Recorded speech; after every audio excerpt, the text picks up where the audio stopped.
ஆன்மீக உலா சேனலை பாருங்க, மறக்காம லைக் பண்ணுங்க, ஷேர் பண்ணுங்க, சப்ஸ்கிரைப் பண்ணுங்க.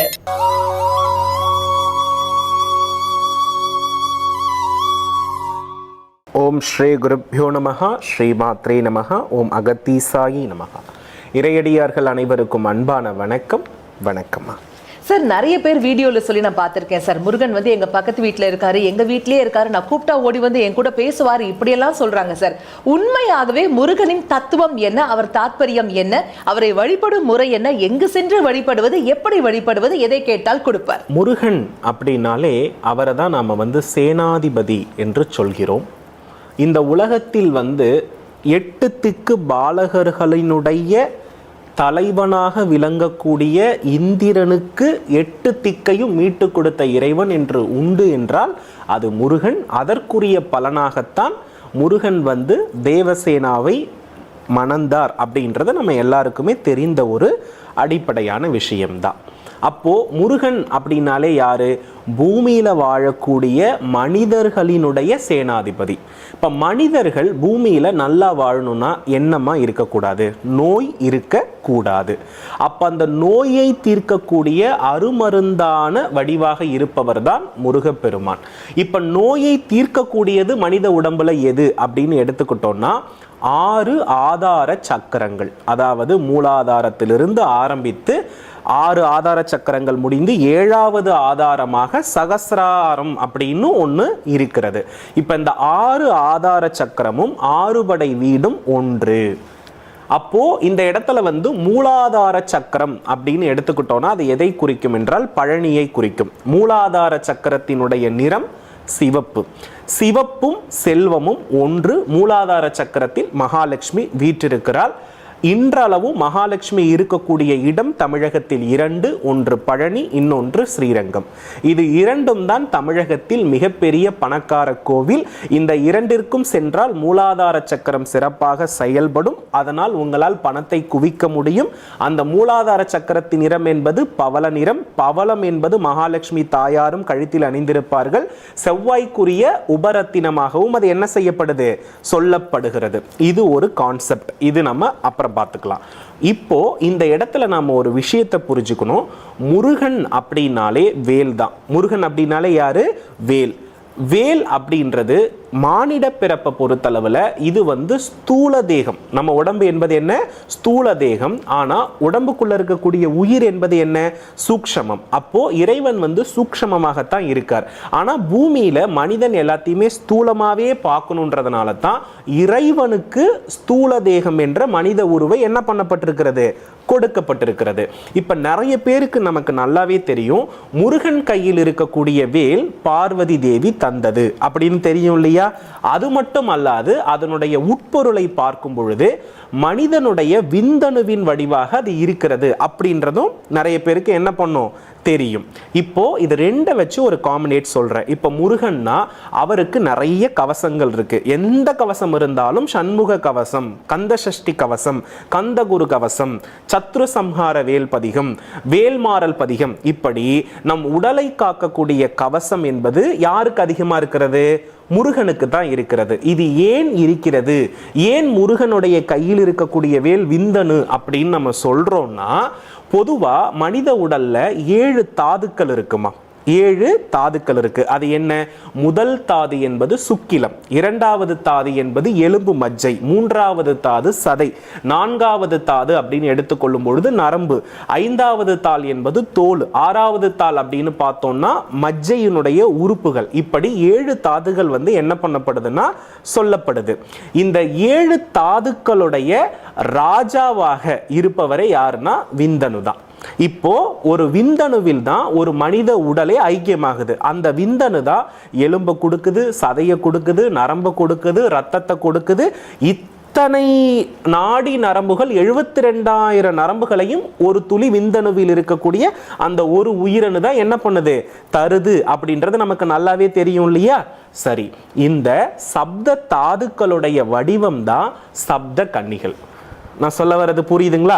இப்ப அம்பிகையினுடைய வடிவம், அம்பிகையினுடைய உடலில் இருக்கக்கூடிய சக்தியை தான் வேலாக திரட்டி கொடுத்தாங்கன்னு தெரியும். அப்ப வேலுடைய வடிவம் என்பது எதுன்னா சப்த கன்னிகளுடைய உருவம். அப்போ இந்த வேலையும் முருகனையும் வழிபட நம் உடலில் சப்த தாதுக்களும் வலுப்பெறுகிறது. அப்போ ஒருத்தருக்கு குழந்தை பேறு என்பது சாதாரணமாக கிடைக்காது. சதை நல்லா இருக்கணும், நரம்பு நல்லா இருக்கணும், ரத்தம் நல்லா இருக்கணும், எலும்பு நல்லா இருக்கணும். அதை தாண்டி இந்த ஒட்டுமொத்தத்தினுடைய வெளிப்பாடு தான் ஒரு துளி விந்தணு. புரியுதுங்களா? அப்போ ஒட்டுமொத்தமா நாம அந்த விந்தணுவினுடைய வடிவத்தையே நம்ம வழிபடும் பொழுது அது சப்த கன்னிகளுடைய முழு வடிவமாக இருக்கிறது இல்லையா? அதனால நமக்கு நோய்க்கும் நம்மளுடைய பாதுகாப்பின்மைக்கும் அந்த வேல் நமக்கு நன்மை அளிக்கிறது. இதைத்தான் முன்னோர்கள் முருகனை ஆதிவேல் வடிவாக தான் வழிபட்டு இருக்கிறாங்க. இதற்கு சான்றுன்னு எடுத்துக்கிட்டோம்னா பழமுதிர்ச்சோலையில் முருகப்பெருமானை வேல் வடிவில் வழிபட்டது தெரியும். அதே போல மருதமலையில் முருகப்பெருமான் வேல் வடிவாக இருந்தது என்பது தெரியும். இது போன்ற பல பிரசித்தி பெற்ற ஆலயங்களில் ஆதியில் முருகன் என்ன வடிவாக வழிபட்டப்பட்டிருக்காங்க? வேல் வடிவாகத்தான் வழிபட்டிருக்கிறாங்க.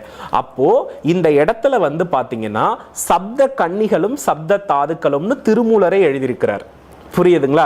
அப்ப திருமூலருடைய திருமந்திரத்துல என்ன சொல்லப்பட்டிருக்குன்னா, பிராமினி அப்படின்றவர் விந்துவின் தத்துவமாகவும், மகேஸ்வரி ரத்தத்தின் தத்துவமாகவும், கௌமாரி சதையின் தத்துவமாகவும், வைஷ்ணவி எலும்பின் தத்துவமாகவும், வாராகி எலும்பு மஜ்ஜையின் தத்துவமாகவும், இந்திராணி நரம்பின் தத்துவமாகவும், சாமுண்டீஸ்வரி தோலின் தத்துவமாகவும் செயல்படுகிறார்கள்.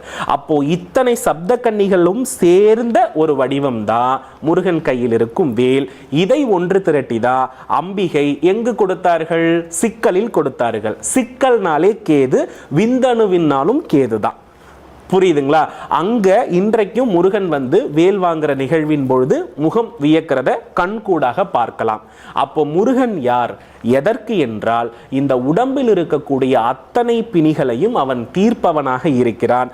அந்த சப்த கன்னிகளுடைய முழு வடிவமாக வேல் இருந்ததினால்தான் இன்னும் ஒரு அசுரனுடைய உடலில் இருக்கக்கூடிய தாதுக்களை கூறிட்டு பிரித்து அதையும் ஒரு உருவமாக மாற்றுவதற்கு உதவி செய்தது. இதுல மக்கள் என்ன தப்பு பண்றாங்கன்னா, எல்லா கவசமுமே படிக்கிறாங்க, ஆனா வெறும் வயிற்றோடு படிக்கிறாங்க. அதுதான் பிரச்சனையே. நிறைய பேரை நான் மந்திரத்துல மாங்காய் காய்க்க வைக்கிறேன். மந்திரம் என்பது அதற்கு இல்லை. மந்திரம் என்பது மனம் சம்பந்தப்பட்டது. அப்போ மனம் சம்பந்தப்பட்ட விஷயத்தை உடம்பு நல்லாகணும்னு படிக்கிறோம்னா முதல்ல உடம்பு தெளிவோட இருந்துதான் மந்திரத்தை படிக்கணும். அப்போ மருந்து அப்படின்றது உணவே தானமா மருந்து. இப்ப மருந்து சாப்பிடாம பூமியில எல்லாமே மாறுமானா அது ஒரு கேள்விக்குறி. அப்போ மருந்தை சரியாக சாப்பிட்டு உடலை சரியாக வைத்துக் கொண்டு மந்திரத்தை படிக்கும் பொழுது உடலும் மனமும் ஒன்றிணைகிறதுன்னு அர்த்தம். அப்போ உடலை வரித்து கொண்டு மந்திரத்தை மட்டும் தனியே படித்தால் ஆகாது. இப்ப நீங்க நல்லா கவனிச்சு பாத்தீங்கன்னா சத்ரு சம்ஹார பதிகம், வேல்மாறல் பதிகம், கந்த சஷ்டி கவசம், இதுல எல்லாத்திலையுமே எல்லா பெயரிலும் வேலுடைய விஷயம் என்ன பண்ணப்பட்டிருக்கும்? தொடர்பாகி இருக்கும். ஒவ்வொரு முறை இதை படிக்கும் பொழுதும் ஒவ்வொரு தாதுக்களுடைய உற்பத்தியும் நம் உடலில் இயற்கையிலே என்ன ஆகுது? உற்பத்தி ஆகிறதை தான் கந்த கடவுள் நமக்கு குறிப்பிடுகிறார். ஆகையினால இதனுடைய அடிப்படையில் தான் நோய் இருந்தா என்ன வராது? அடுத்தது குழந்தை உருவாகாது. உடல் நல்லா இருந்தா தானே குழந்தை வரும். இந்த சப்த தாதுக்களும் நல்லா இருந்தாதான் ஒரு மனிதனுடைய விந்தணுவிலும் பெண்ணுடைய சுரேனிதம் என்று சொல்லக்கூடிய கருமுட்டையுமே இயற்கை ஒரு விஷயத்தை பெறுது, குழந்தையை பெறுது. இதை தான் சஷ்டிக்குரிய காலம் நமக்கு தருகிறது. சஷ்டி, சூரசம்ஹாரம் எல்லாம் வேலோடு தொடர்பு உடையது. ஆகையினாலே உடலை நம்ம மருந்தெடுத்து அதற்கு பின் மந்திரத்தை படிப்பதுதான் சிறந்ததே தவிர வயிற்றையும் உடலையும் வருத்தி கொண்டு மந்திரம் படிக்கும் பொழுது நன்மை தராது. நீங்க ஏதோ கேட்க வந்தீங்க, அதை கேளுங்க. ஆமா, அதாவது கந்த சஷ்டி கவசம்ல முருகனுடைய அம்சம் அப்படிங்கிறது உருவாக்குதல் அப்படின்னு நீங்க சொன்னீங்க இல்லைங்களா? ஆனா அதுல கட்டு கட்டு கதறிட கட்டு, முட்டு முட்டு மொழிகள் பெருங்கிட, செக்கு செக்கு செதிர் செதிராக, சொக்கு சொக்கு சூர்பகை சொக்கு, குத்து குத்து கூர்வடி வேளால் அப்படின்னு வருது. அப்ப அது எதுக்கு சார்? அதாவதுமா இந்த இடத்துல வேலினுடைய மகத்துவம் என்பது சப்த கன்னிகளுடைய ஒட்டுமொத்த வடிவம். அது சப்த தாதுக்களினுடைய ஒட்டுமொத்த வடிவம். அதுதான் விந்தணு. சப்த தாதுக்களின் தலைவனே யாருன்னா சுக்கிலம் தான். இப்போ இது எதற்குன்னா இந்த சுக்கிலத்திற்கு மட்டும்தான் எதிரியை அழிக்கக்கூடிய சக்தி இருக்கு அப்படின்றது அர்த்தம். அப்போ எதை வெட்டணும்? நோயை வெட்டணும். எதை குத்தணும்? இந்த நோய் என் முன்னூல் வினையால் வந்திருக்கிறது, அதை குத்து, அதை வெட்டு, அதை பிரி, அதை கிழி அப்படின்னு முருகன் கிட்ட சொல்லி இந்த உடம்புல நம்ம என்ன பண்றோம்னா வலுவேற்றுகிறோம் என்பது பொருள். ஆகையினாலே உடனே வேலை வாங்கி வச்சுட்டு என்ன பண்ணக்கூடாது, வீட்டில் வழிபடணும்னு நினைக்கப்படாது. இது இருக்கின்ற இடத்திற்கு செல்வதுதான் சிறப்பு. நீங்க வேலை முருகனுக்கு தானம் செய்தால் உங்கள் உடலில் சப்த தாதுக்கள் வளரும். ஸோ வேல் வாங்கி வழிபடுவதை விட வேலை முருகனுக்கு தானம் கொடுப்பதுதான் உடலில் வெற்றி. ஆகையினால ஒரு உணவு அப்படின்னு இருந்தா அந்த இடத்துல மந்திரத்தால் அது ஆகாது, மருந்தை எடுத்துக்கொண்டு மந்திரம் படித்தால் சிறப்பாகும். அதனால தான் மணி மந்திர ஔஷதம்னு கொடுத்தாங்க. புரியுதுங்களா? கோவில் போகணும், ஔஷதம் சாப்பிடணும், மந்திரம் படிக்கணும். இதுல ஒண்ணு கூட என்ன ஆகக்கூடாது, மிஸ் ஆகக்கூடாது.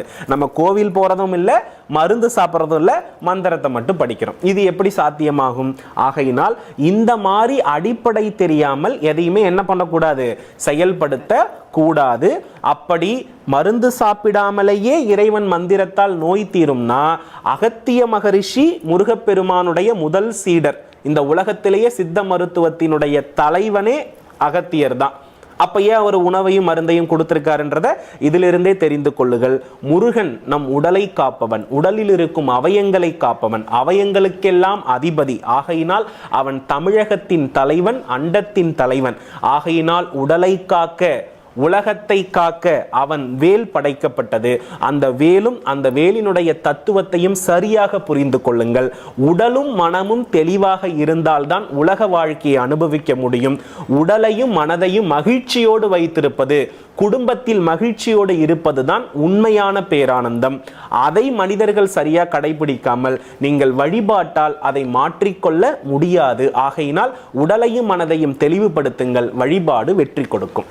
அருமை சார். ஒரே ஒரு சந்தேகம், இப்போ கருப்பசாமிக்கு அருவாள் வைக்கிறோம் அப்படின்னாக்கா நம்ம ஹைட்டுக்கு வைக்கணும் அப்படின்னு சொல்லுவாங்க. அந்த மாதிரி வேலுக்கு ஏதாவது குறிப்புகள் இருக்கா? முருகன் எந்த நிலையில் இருக்கிறாரோ அந்த அளவிற்கு நம்ம வேல் தானம் கொடுப்பது சிறந்தது. எந்த ஆலயத்துக்கு நீங்க கொடுக்குறீங்களோ அந்த ஆலயத்தில் இருக்கக்கூடிய முருகனுக்கு இணையாக நீங்க அதை கொடுக்கணும்.